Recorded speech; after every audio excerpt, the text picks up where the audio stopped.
Can you connect OBS to WhatsApp? Hi guys, welcome back to our channel. In this video tutorial, we'll be discussing about whether it is possible to connect OBS with your WhatsApp account. So now let's get started.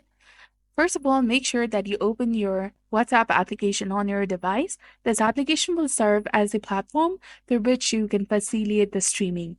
Once the application is opened, navigate to the option to start streaming. This typically involves selecting a button or an option that initiates the streaming process.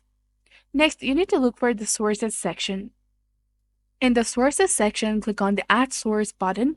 This action will give you the opportunity to include different types of media to your stream.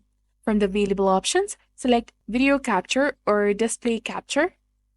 This selection is necessary to enable and utilize your camera for capturing live video. Now, make sure to open WhatsApp on your device. This is crucial as it allows you to be actively engaged in WhatsApp while you're streaming your content. With these steps completed, you will be able to use WhatsApp seamlessly while streaming your activities through OBS. So this is all about it. If you found this guide helpful, please consider leaving a like and subscribing to our channel. Thanks for watching. See you in the next one.